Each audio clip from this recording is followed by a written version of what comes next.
Le Festival du Livre de Paris, l'événement littéraire de l'année.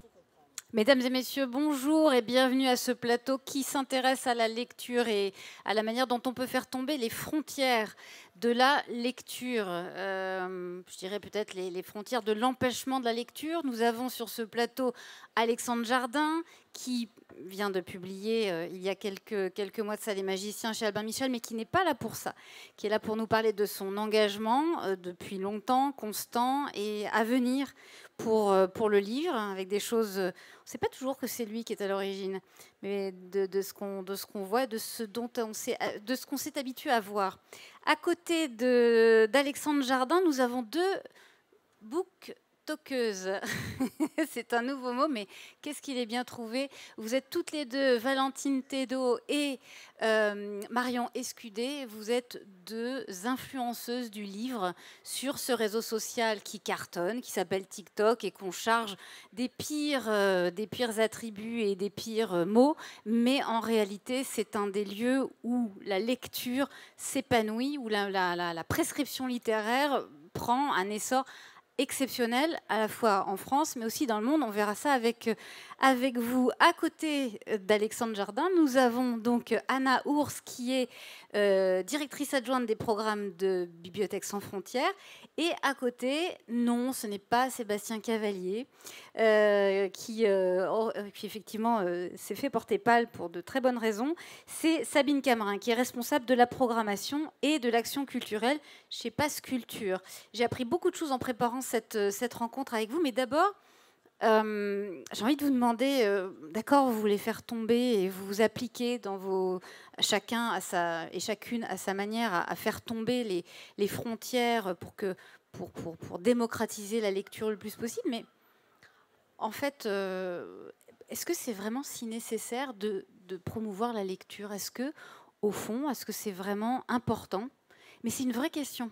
Ça paraît évident dans un salon du livre que tout le monde lit et qu'il faut lire, mais cette injonction il faut lire a presque une valeur morale de c'est bien de lire, mais en fait, mais pourquoi? On a envie de faire aimer les livres. On parle d'amour plutôt que de forcer et d'être dans une injonction. Et d'ailleurs, le propos du Pass Culture notamment, c'est d'inciter à la découverte, de proposer. Et la bonne nouvelle, c'est que les jeunes, par exemple, du dispositif, des 15-20 ans, s'en emparent. Chacun dans des styles différents, avec une immense diversité. Et effectivement, l'injonction ne fonctionne pas. En tout cas, c'est absolument pas notre projet.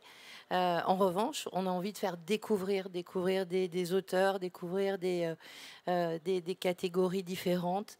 Et en soi, c'est un projet aussi qui va permettre à ces jeunes de se sentir libres et de faire leur choix. Et la plus belle réponse à ça, c'est que le livre et la lecture est vraiment un point commun quasiment chez l'ensemble des 3 millions de jeunes du Pass Culture. Donc on voit qu'ils font leur propre choix en toute autonomie. Notre rôle, c'est d'aller vers eux et de faire ce lien entre ces acteurs de la lecture et ces jeunes.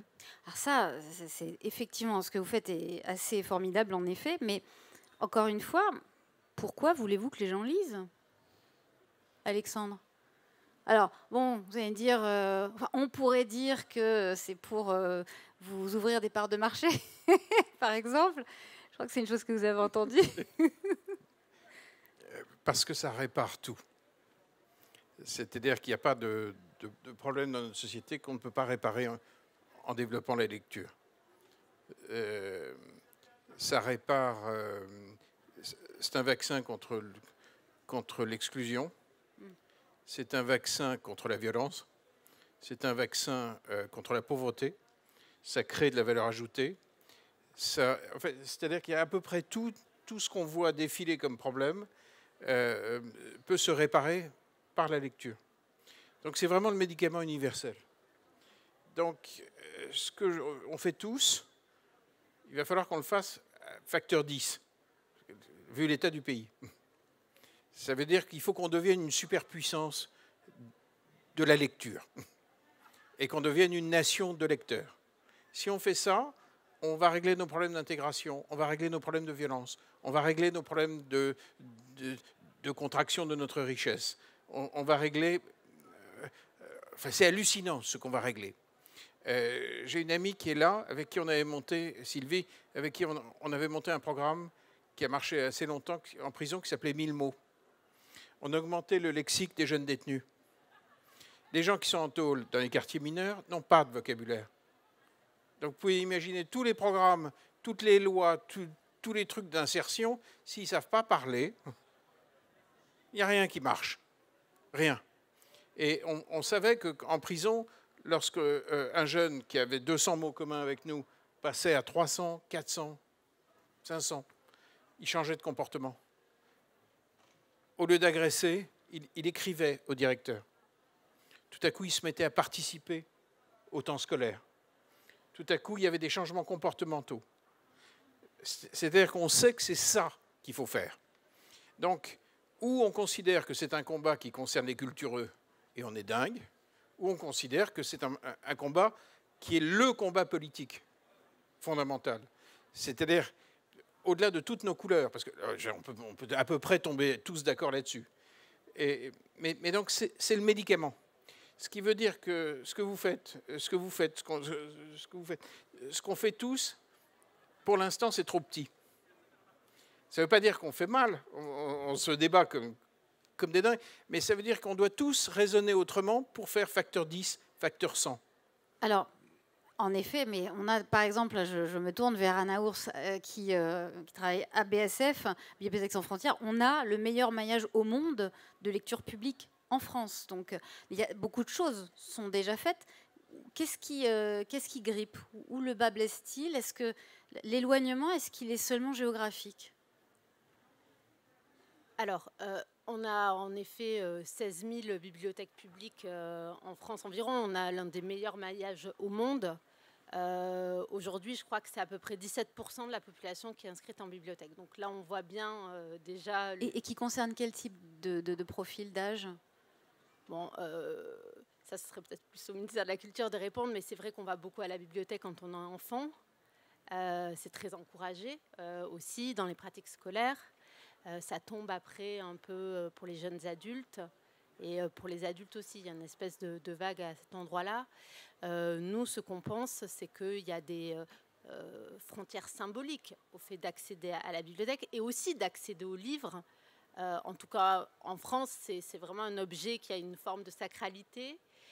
Et nous, on considère que ça doit évidemment faire partie du quotidien parce que, comme ça a été dit par tout le monde, c'est la condition de l'émancipation.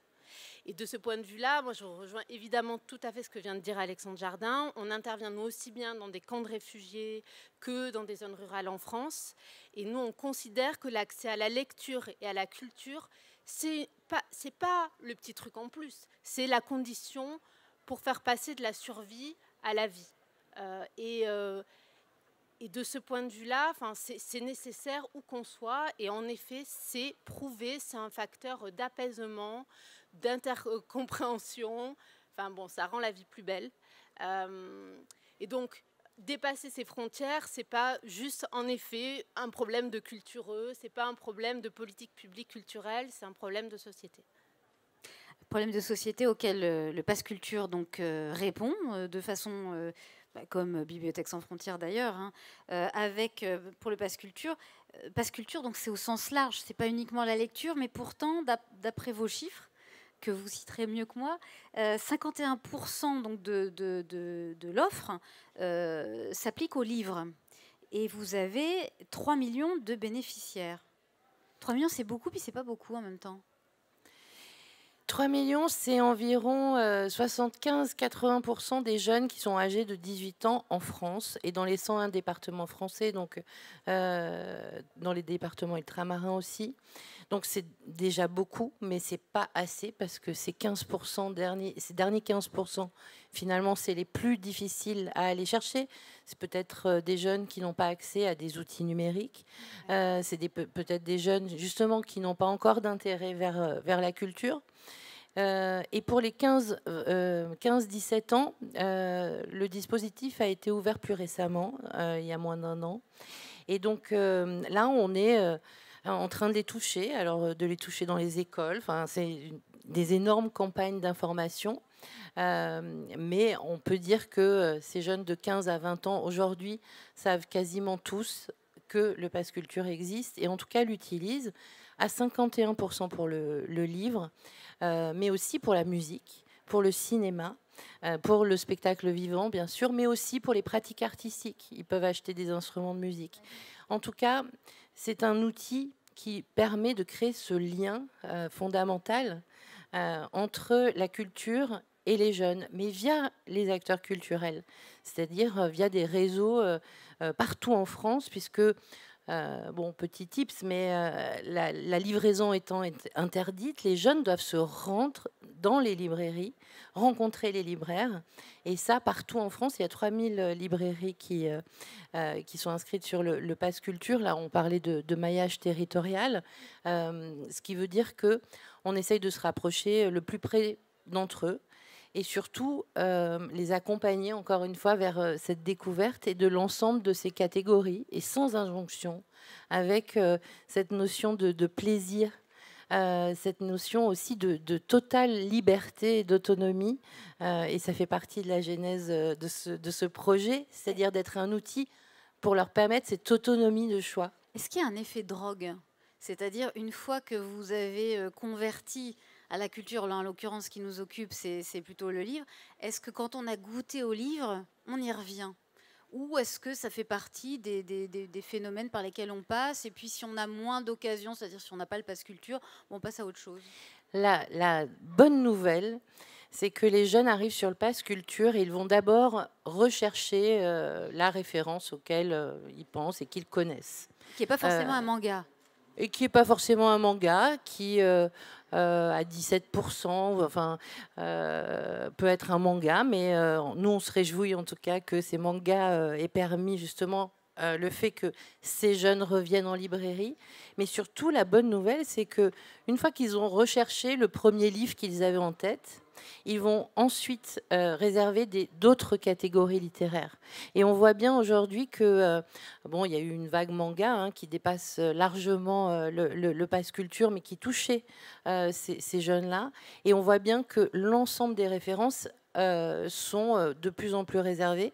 Alors, pour rentrer dans les chiffres, 14,5 millions de livres ont été réservés via le Pass Culture, mais avec 280 000 références différentes. Ce qui veut dire qu'aujourd'hui, on a des jeunes qui font effectivement plus de réservations de livres, mais dans des genres totalement différents. Et ça, c'est aussi évidemment un signe très, très positif pour nous. Alors l'autre bonne nouvelle, si j'en crois aussi vos chiffres, c'est que les habitudes, vous avez beaucoup travaillé enfin, vous avez beaucoup étudié les comportements, les habitudes des jeunes en quartier défavorisé, eh bien, sont les mêmes que partout ailleurs. Ils utilisent un peu plus leur Pass Culture, mais un lecteur, qu'il soit à Roubaix, Sarcelles, Paris, La Rochelle, c'est toujours le même lecteur. On en parlait il y a quelques minutes avec Alexandre, et Anna vient de le dire, c'est ce maillage territorial aussi qui est important.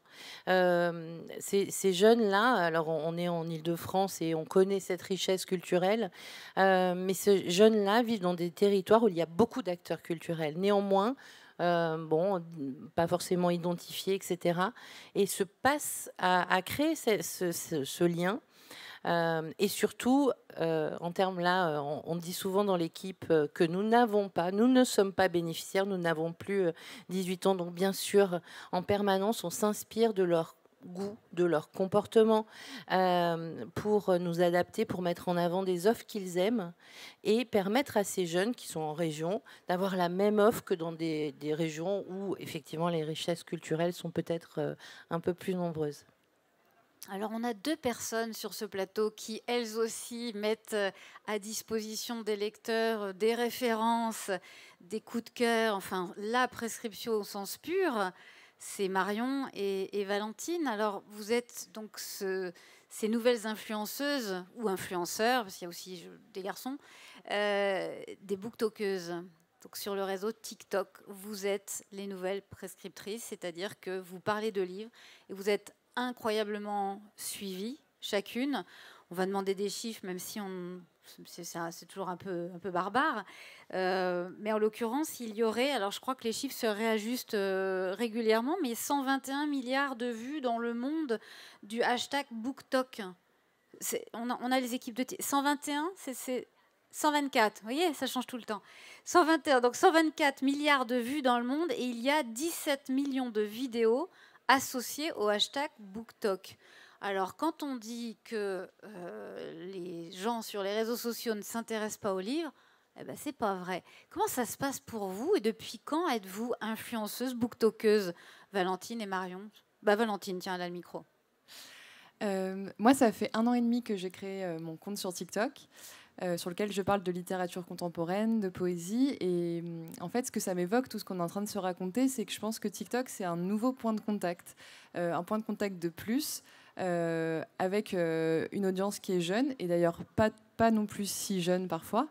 Je pense que ce qui est intéressant d'observer, c'est aussi, que vous citez les chiffres qui paraissent énormes de cette appropriation du hashtag. En fait, moi, ce que je trouve génial dans BookTok, c'est aussi la façon dont le livre, donc l'objet livre, devient aussi un médium dont on a envie de s'emparer pour créer du contenu autour, que ce soit jouer des scènes du livre, montrer les émotions qui nous a fait traverser, lire des citations, simplement plus classiquement le recommander. Moi, je trouve que c'est ça qui est intéressant, c'est de voir comment on s'approprie le livre et tout ce qu'on crée autour. Et l'innovation des formats grâce à TikTok aussi, puisque c'est une plateforme qui contraint d'aller à l'essentiel. Donc on est obligé de sortir complètement de ce qu'on connaît de la critique littéraire classique. Et moi, ça m'a amusé en fait de créer ce compte. Alors ça, votre compte s'appelle En toutes lettres. Alors j'ai les chiffres, encore une fois. Que vous m'avez donné, 61% de votre, pas lectorat, mais enfin comment on va dire, de votre audience est composée de 18-24 ans. Ouais. Les gens qui lisent pas habituellement, que vous vous adressez donc, vous aussi, 24% 25-35 et 72% de femmes. Ça reste quand même une constante. Oui, je sais pas pour toi, Marion. Oui, moi c'est un peu pareil. Ouais. C'est très féminin. Même les créatrices de contenu sont souvent des créatrices en réalité. Je sais pas exactement pourquoi, mais c'est vrai que sur le BookTok francophone en tout cas. On retrouve énormément de jeunes filles qui créent du contenu. Mais sinon, je suis assez d'accord pour tout ce que tu as dit, en fait, Valentine. Moi, je suis sur TikTok depuis 9 mois. Marion Miralata. Oui, Marion Miralta. À l'origine, je suis éditrice. Et si j'ai débuté, en fait, sur TikTok, c'était pour parler d'édition. Je me suis rendu compte qu'il y avait énormément de jeunes qui connaissaient, bien sûr, les livres, parce qu'on lit des livres, on étudie sur des livres, donc on manipule des livres depuis qu'on est tout petit. En fait, on ne sait pas comment ils sont fabriqués, vraiment. Donc, l'objectif, c'était de parler vraiment de ça, des dessous de l'édition. Mais effectivement, aussi, je parle de lecture. Et c'est intéressant de voir que c'est effectivement une porte d'entrée, en fait, pour certains jeunes. Je ne suis pas d'accord quand vous dites que les jeunes ne lisent pas. C'est l'adage, le préjugé classique. Hein. Oui, je comprends. En fait, soit on part de ce principe, et dans ce cas-là... Pardon de vous couper, vous avez raison. Enfin, tout ce que vous dites depuis tout à l'heure montre que l'adage est complètement faux. Déjà, je pense que cet adage, il a des raisons d'être. S'il est dit, c'est que voilà, il y a des raisons d'être. Par ailleurs, le manga, c'est de la lecture. Les livres graphiques, c'est de la lecture. Les livres audio, c'est de la lecture. Il y a aussi énormément de jeunes qui sont atteints de troubles 10, par exemple, qui ne peuvent pas vraiment lire, qui n'ont pas les moyens de se déplacer. Tout ça, c'est de la lecture. Et en fait, ça participe à la culture, à la curiosité, à toute cette émulation en fait, qui se trouve autour des livres. Et la création de contenu sur BookTok, c'est aussi un moyen, une porte d'entrée pour des personnes qui sont sur TikTok pour du divertissement, parce que TikTok, c'est pour se divertir. On n'ouvre pas l'application pour apprendre des choses à l'origine. C'est vraiment du divertissement, pour s'amuser, de tomber sur des vidéos qui, en fait, interpellent et de tomber sur d'autres vidéos, finalement s'abonner, regarder les vidéos, commenter les vidéos et s'intéresser aux livres, et puis finalement se déplacer, acheter le livre, et soi-même, pourquoi pas, créer du contenu et faire des vidéos également autour de certains livres. On parlait du fait que les livres, c'était une porte d'entrée vers les autres, que c'était une manière de comprendre les autres. Je pense aussi, et surtout pour les jeunes, que c'est une manière de se comprendre soi-même. En explorant différentes lectures, on se comprend aussi soi-même, ce qu'on aime, ce qu'on n'aime pas, comment fonctionnent nos émotions, comment on fonctionne avec les autres. Et voilà, tout ça, c'est très important. Est-ce que justement, le fait de partager des émotions, et vous le faites beaucoup, des émotions de lecture, d'entrée, vous faites entrer aussi dans votre cœur, puisque vous partagez quelque chose que vous avez aimé avec une générosité qui est celle de la transmission, et de vous adresser, je vois bien comment vous faites, vous adresser à la personne qui est derrière, ou de l'autre côté de l'écran. C'est très, très incarné et surtout très adressé, ce que vous faites. Est-ce que c'est ça qui marche et qui fait que vous touchez les gens? Est-ce que c'est en les touchant qu'on les convainc, justement? Oui, mais je pense qu'en fait, on a souvent l'habitude d'entendre parler de livres par des professionnels, soit par des personnes qui vendent des livres, donc leur objectif est de vendre des livres, soit par des journalistes, par exemple, ou par des critiques. Le fait de se dire, cette personne qui est en train de me parler de livres n'a pas forcément un intérêt derrière, direct. Elle m'en parle parce qu'elle aime ce livre, comme une amie ou un ami nous le recommanderait, ou comme un proche le recommanderait. Forcément, il y a un point de vue assez différent. L'objectif aussi avec TikTok, c'est d'avoir une certaine identité marquée. Par contre, voilà, Valentine parlait de poésie et de classique. Moi, c'est surtout thriller, roman graphique, roman noir, poésie aussi.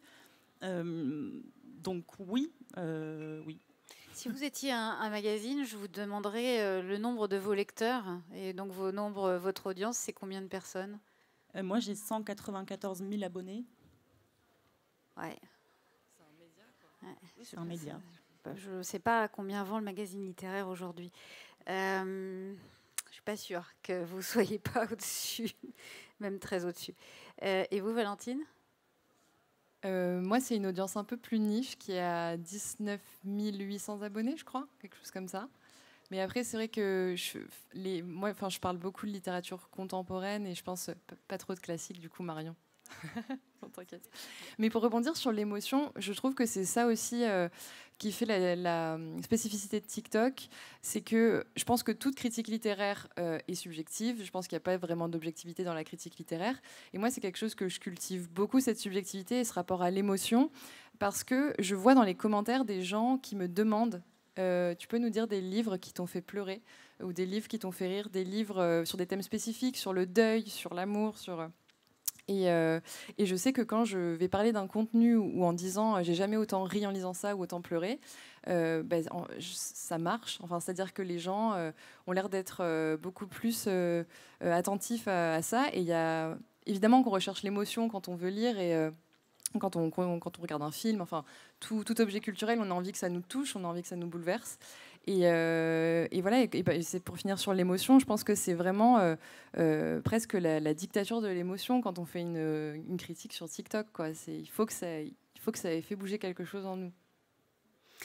Je pense qu'Alexandre Jardin aura beaucoup de choses à répondre là-dessus, mais avant ça, je voulais voir, puisqu'on vient de voir avec vous comment on entretient le feu de la prescription, donc auprès de gens qui se sont mis à lire ou que vous allez entraîner à lire. Mais enfin, s'ils sont allés chez vous, c'est qu'ils avaient déjà une intention quand même qui était de lire. Avant ça, il y a Bibliothèque sans frontières. Il y a aussi, vous faites des mariages toutes les deux là, vous nous avez pas dit, mais vous avez une opération en cours, et puis vous avez aussi 2 opérations, Mon sac de livres et Microbibli aussi, Anna, justement pour répondre à ce que commençait de dire Alexandre, qu'il va reprendre tout à l'heure, qui est comment on touche ces publics, parce que là, d'accord, une fois que vous les avez touchés, c'est très bien, mais il faut encore y accéder. Oui, alors comment on introduit au livre? Mon sac de livres, je crois que c'est un bon exemple de ça. Ce projet, il vise à accueillir par la lecture et le livre des enfants exilés. Et nous, on considère qu'il n'y a pas plus bel accueil que d'accueillir par sa langue, que d'accueillir par cet objet livre. Il y a aussi une dimension très importante, c'est d'avoir des livres à soi. Et c'est pour rejoindre ce qui vient d'être dit sur l'émotion, il y a un rapport affectif au livre. Et on le voit, c'est des livres qu'on sélectionne donc, pour ces enfants qui sont allophones, donc qui ne parlent pas français, qui sont à l'école. C'est des livres qui sont sélectionnés avec leurs camarades. Quelle tranche d'âge? Là, on travaille sur du CP 6e. Donc, c'est des enfants, pour certains, qui parlent très mal français, mais on fait un diagnostic de quels sont leurs goûts culturels, même quels sont leurs goûts tout court. Est-ce qu'ils aiment, je sais pas quoi, le foot, les pompiers, la danse, voilà. Est-ce qu'ils ont des frères et sœurs? Et on glisse toujours des livres pour la fratrie dans ces sacs-là. Et bon, moi, j'ai fait quelques remises de sacs, et c'est un émerveillement, quoi. De les voir ouvrir, de les voir regarder, s'échanger hyper vite les livres entre eux, de voir. Il y a un effet livre. Il y a un effet livre sur les enfants. Il n'y a pas plus beau cadeau. Et encore une fois, tous les enseignants en UPE2A, puisque c'est les unités qui accueillent les enfants allophones, font des quarts d'heure lecture, travaillent évidemment à partir du livre comme support pour l'apprentissage de la langue. Mais c'est des livres, et les enseignants nous le disent, c'est les livres de l'école. Les enfants, c'est des enfants pour certains qui vivent dans des conditions extrêmement précaires, et on leur laisse assez peu le reprendre chez eux. Et là, c'est le début de quelque chose, c'est le début de sa première bibliothèque. Et c'est ce que je disais aussi dans faire du livre un objet du quotidien proche. C'est aussi ce qu'on cherche à faire sur ce programme Microbibli, où on crée des micro-bibliothèques en complément, là aussi, de l'offre de lecture publique qui existe par ailleurs.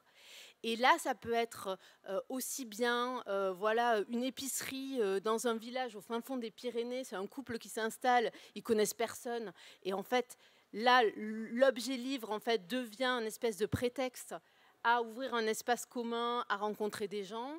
Mais ça peut être dans un centre d'hébergement d'urgence où c'est des familles à la rue. Ça peut être dans des centres de détention. Ça peut être dans des EHPAD. Nous, ce qu'on veut faire, c'est là, avec ce travail-là, c'est pas là aussi outiller ceux qui savent, ceux qui sont déjà dans la médiation livre, dans la programmation culturelle, c'est de faire naître un réseau d'activistes de la culture et de gens qui se servent de ça pour autre chose, pour faire du lien, pour faire des ateliers de langue des signes, pour faire... voilà. Et ils viennent d'où ces livres ? Alors ces livres, ils viennent de notre mission livre, puisque c'est la mission originelle de BSF, la collecte et le don de livres. C'est des livres qu'on collecte auprès des particuliers. Il y a d'ailleurs des boîtes à livres là sur le festival.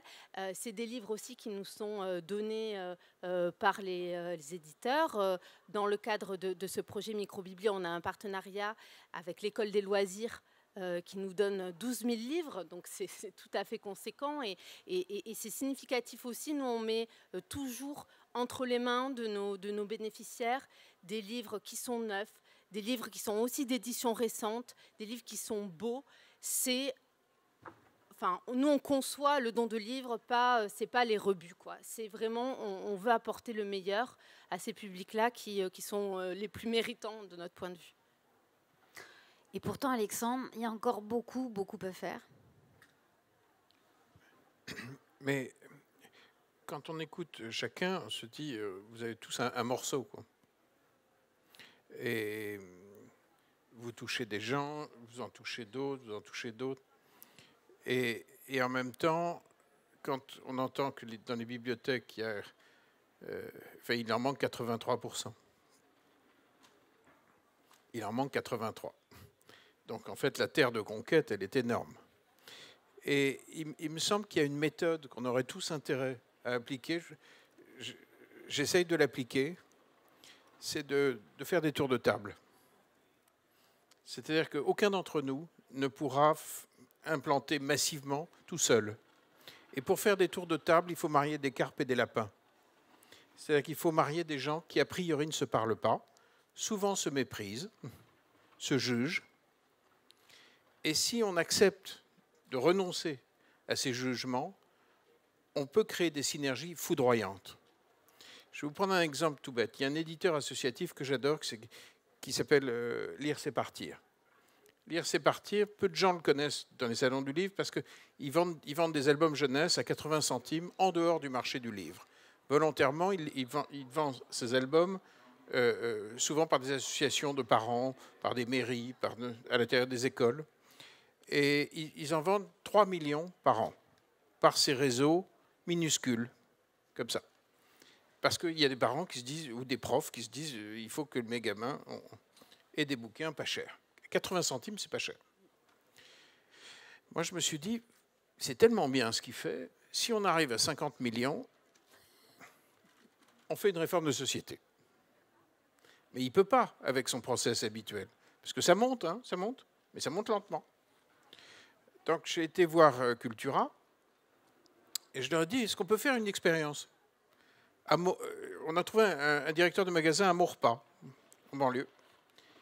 Et on va faire une expérience, on va faire une vente avec des tables sur les parkings. On va mettre des barrières de sécurité au cas où il y aura du monde. Au cas. On va travailler avec la mairie pour prévenir qu'il y aura une vente d'albums jeunesse à 1 €, tel jour.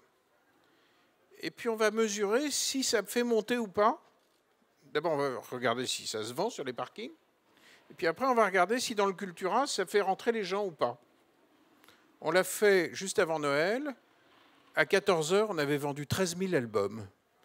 Les gens avaient fait 2 heures de queue derrière des barrières de sécurité pour acheter des livres jeunesse en France. 2 heures de queue. Et le soir, on s'est rendu compte que le magasin avait augmenté son chiffre, son objectif, de 50%.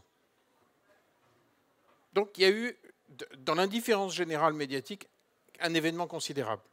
Donc il y a eu un effet rebond sur... Colossal. Quand je dis 50%, c'est colossal. Pour un Cultura avant Noël, c'est colossal. Du coup, ils ont proposé de faire 50 dates à 20 000 exemplaires. Ça veut dire que 1 million. Du coup, dans la boîte, il y a quelqu'un d'autre qui s'est dit, tiens, mais on pourrait le faire aussi à une autre occasion. On a une quinzaine, je ne sais pas quoi. Il y a un mois, ils en ont mis 1 million, et en une journée, 650 000 se sont vendus. 650 000. Une journée. C'est un gros concours. Et le chiffre de Cultura a fait un bond de 30% ce jour-là. Donc, la logique économique trouvait son intérêt et croisait une démarche sociale. Donc, si on hybride, on gagne. Si on hybride, on gagne. Il y a des années, moi j'ai été à l'origine des 2 premières saisons des albums jeunesse qui étaient donnés dans les Happy Meal de McDo. Alors tout le monde a dit, c'est pas bien, tout. 5 ans plus tard, c'est 70 millions d'albums Hachette qui ont été distribués. Vous entendez? 70 millions. Ça veut dire qu'il faut aller chercher les gens là où ils sont. Il y a tous les jours 2 millions de Français qui rentrent dans un McDo. 2 millions, c'est un blockbuster de gros films américains. Tous les jours. Donc si vous allez les chercher là, ils sont là. Vous allez sur TikTok et vous vous retrouvez avec des chiffres invraisemblables. Mais si on vous marie avec d'autres démarches, vous allez accélérer des démarches qui vont vous renforcer. Il faut qu'on arrête de tirer dans son coin. Il faut qu'on arrive à cesser de se juger. Je sais que c'est le grand sport national de penser que TikTok c'est pas propre, Cultura c'est pas de la librairie indépendante. Ma conviction très profonde, c'est que la lecture est un flux, c'est pas un stock. C'est-à-dire que plus il y a une fille qui va prendre du plaisir à bouquiner, plus elle aura envie de bouquiner. Donc ça peut démarrer dans votre petit groupe, et puis après on va la retrouver dans une librairie ou dans un Cultura. Donc, en fait, quand un être humain éprouve du plaisir, il a tendance à reproduire le plaisir. Et au fond, le lecteur se fout pas mal de l'endroit où il va trouver le bouquin. Ce qu'il veut, c'est lire. Et ce que j'ai appris avec Lire, c'est partir, moi, je viens de l'édition classique, la Albin Michel. Dans toutes ces maisons d'édition, on pense que c'est compliqué de vendre des livres. On croit que c'est un problème. Ce que j'ai appris avec Lire, c'est partir, c'est que quand on va vers les gens, parce que les ventes ont lieu dans les écoles, et quand on s'adapte avec des prix qui correspondent à la réalité sociologique, Parce que la ruralité française, elle ne va pas acheter des albums jeunesse à 10-15 euros. Ce n'est pas vrai. Ce n'est pas vrai. Bon. Quand on s'adapte, on s'aperçoit que quand ils arrivent et qu'ils font une vente dans un village de 1000 habitants, quand ils repartent, il y a en général 5 à 6 000 ventes. Donc l'appétence de la population pour la lecture, elle est colossale. Le pays ne demande que ça. Si on est capable de se remettre en question, je vais vous faire un parallèle, ça va peut-être vous choquer, mais pour l'instant, on a dans notre monde éditorial, on a un schéma, on a nos maisons d'édition. Soyons clairs, ce n'est pas fait pour la France périphérique. C'est fait pour ceux qui vont encore dans les culturas, ils vont dans les centres commerciaux à l'extérieur. C'est fait pour la France qui est prête à payer ces prix-là. Si vous regardez les avions, aujourd'hui, il y a des compagnies low cost. Ce sont les gens qui commandent le plus d'avions. Ce sont les compagnies low cost. Aujourd'hui, Air France fait du low cost. Finalement, le low cost n'a pas tué Air France. Mais Air France aurait pu mourir s'ils étaient passés à côté. C'est-à-dire qu'on doit penser qu'il n'y a pas un pays. Dans notre pays, il y a plein de milieux extrêmement différents, de typologies, de revenus. Donc, on doit multiplier les initiatives complètement différentes. Il ne faut pas que le pass culture reste dans son coin. Il faut faire des tables rondes avec la grande distribution. Le jour où toutes nos finales de foot ou de Roland-Garros seront sur des écrans géants dans nos bibliothèques, on aura un flux colossal. Donc le deal entre le monde des bibliothèques et la Fédération française de foot, il faut le faire. Alors qu'a priori, on se dit, tiens, les joueurs de foot, on dit, mais nous devons hybrider pour que ça circule. Et si on le fait, alors moi je le fais, mais j'aimerais qu'on le fasse tous. C'est-à-dire qu'on perde l'habitude d'être avec des gens qui nous ressemblent. Qu'on aille voir les cartes de bibliothèque, il faut peut-être les distribuer chez Leclerc. Il faut aller là où est la population. Quand vous faites un triomphe sur TikTok, il faut qu'on se demande comment on peut l'accélérer avec d'autres réseaux. Comment est-ce que ça doit provoquer des mises en place? Si vous mettez à 3 et que vous décidez, vous avez un vrai coup de cœur et que tout à coup tout TikTok pousse, il faut peut-être que la distribution physique marche avec vous. Oui. En fait, ce que vous dites, c'est très très juste et on le fait déjà. La mâchoire de Caïn. La mâchoire de Caïn, par exemple, avec le livre de poche. L'objectif justement d'un réseau social, c'est de faire tout sauf rester dans son coin. Et ce qui est génial avec TikTok, c'est un outil. Après, c'est ce qu'on en fait.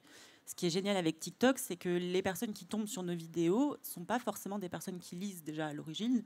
Et par l'émotion, en plus, vous rentrez. Voilà, ce n'est pas des personnes qui lisent. Et surtout, on est contacté par des maisons d'édition. On travaille ensemble sur plusieurs projets divers et variés, sur des événements, sur des opérations pour des ventes de livres. Voilà, donc on fait tout sauf rester dans notre coin.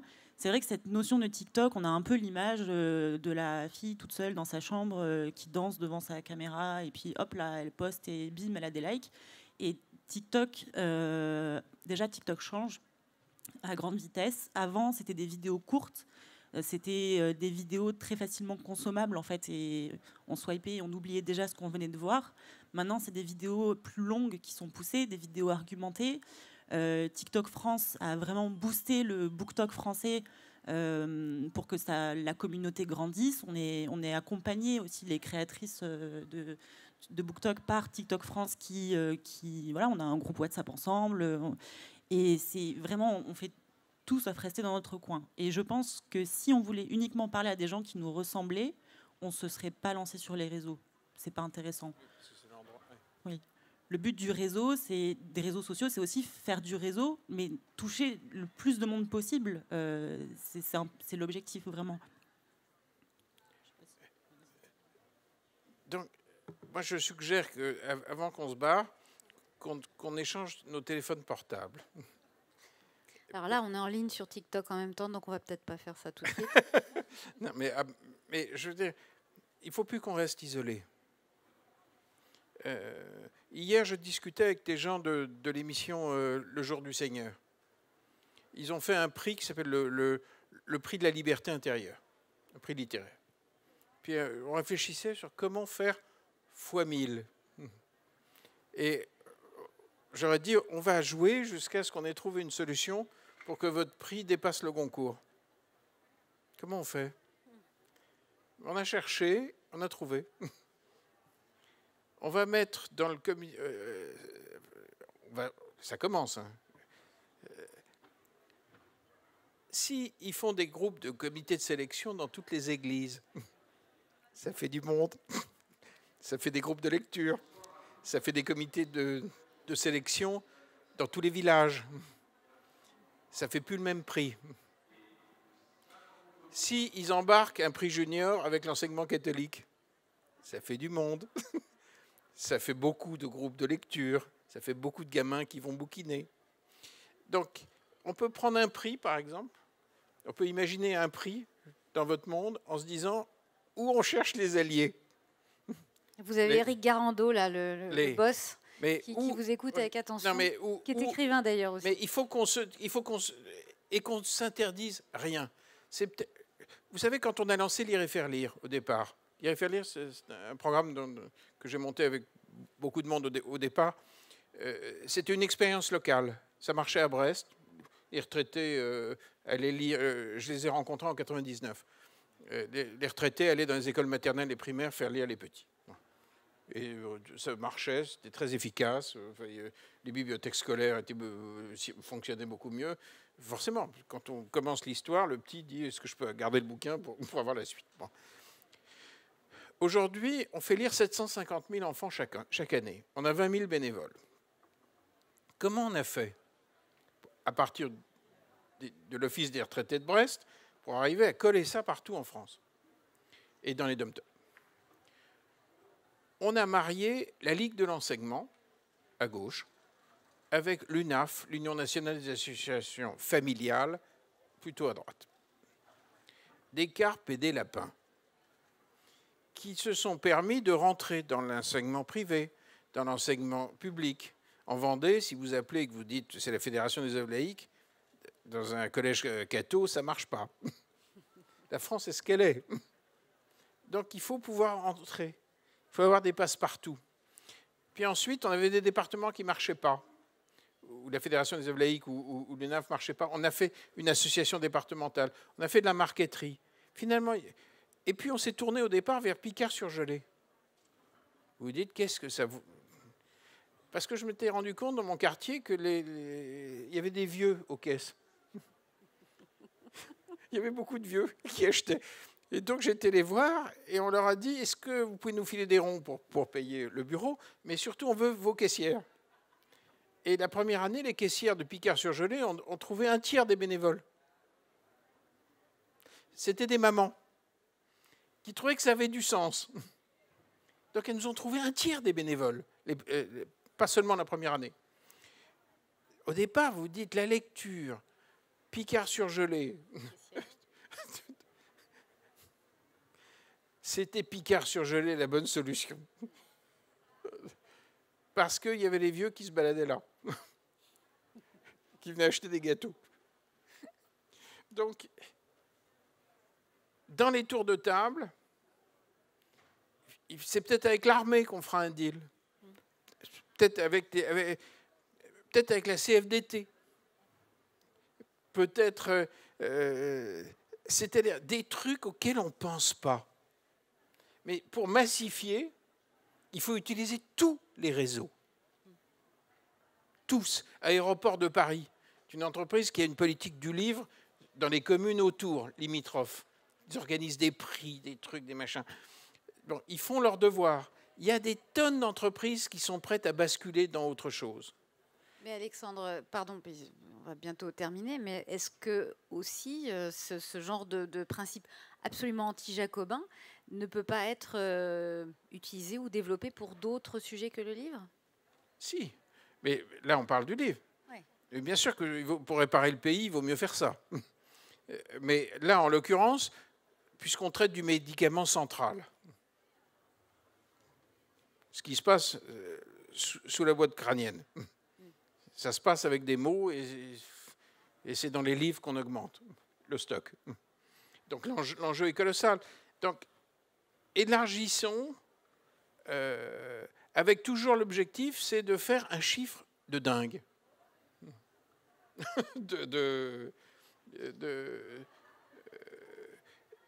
Et je suis très surpris, moi, par la disponibilité des gens de nos contemporains. En fait, ils sont très intelligents. Ils sont le contraire de ce qu'on voit aux 20h. Je crois que là, tout ce que vous venez de dire tous ce soir dénote qu'on a quand même des idées préconçues qui sont fausses, qui sont assez proches d'une haine de soi, en tout cas d'un manque de confiance en soi et dans les autres, d'un manque de générosité, parce qu'à vous écouter, dès lors qu'on fait, dès lors qu'on agit, ça fonctionne et puis ça entraîne vers d'autres choses. Donc c'est plutôt une rencontre extrêmement positive et pas du tout une rencontre de prêche. On pouvait s'attendre, avec un sujet comme celui-ci, à ce qu'il y ait beaucoup de désir et finalement peu de réalisation. Mais ce que vous dites là, ce que vous montrez, c'est que ce sont des actes, ce sont des faits, ce sont des avancées réelles. Et en fait, c'est un immense succès ce que vous nous racontez, tous. Vous êtes fiers de vous ? Normalement, on devrait gagner. Sabine. Mais nous, la leçon qu'on tire actuellement de ces jeunes qu'on rencontre, c'est qu'on peut leur faire confiance dans ce regard sur le monde, dans cette envie de découvrir, de cette curiosité, de ce lien aussi au sujet de société et passer par les livres, c'est aussi vraiment prendre ce temps de les comprendre. On décrit une jeunesse qui, effectivement, qui swipe très vite, mais on voit presque le contraire, avec des jeunes qui sont ouverts et qui sont acteurs. Et pour parler de ça, par exemple, au PASS, on a un book club, mais on a de plus en plus de jeunes qui sont jurys dans des grands prix littéraires. Je pense au prix Vendredi qui va arriver, mais je pense aussi au prix Canal BD. Et en fait, souvent, on n'a pas ces jeunes qui donnent leurs sentiments. Et bien, aujourd'hui aussi, ils sont acteurs de ces choix-là et de ces œuvres qui sont mises en avant. Et qui donnent, notamment via les actions qu'on mène avec Bibliothèques sans frontières, où c'est un jeune du PASS qui va utiliser son crédit, non pas pour s'acheter un livre pour lui, mais bien pour le remettre à des gens qui sont plus éloignés et qui notamment n'ont pas le crédit, puisque évidemment Pass Culture lève un frein qui est le frein financier, et c'est évidemment important. Eh bien, merci Sabine Camerin, merci Valentine Thédot, merci Marion Escudé, merci Anna Ours et merci Alexandre Jardin de nous avoir vraiment galvanisés. Maintenant, c'est déjà en cours, on va continuer, puis on va augmenter les chiffres, hein, Alexandre. Merci à tous pour votre attention et merci à tous sur TikTok de nous avoir écoutés, de nous avoir suivis.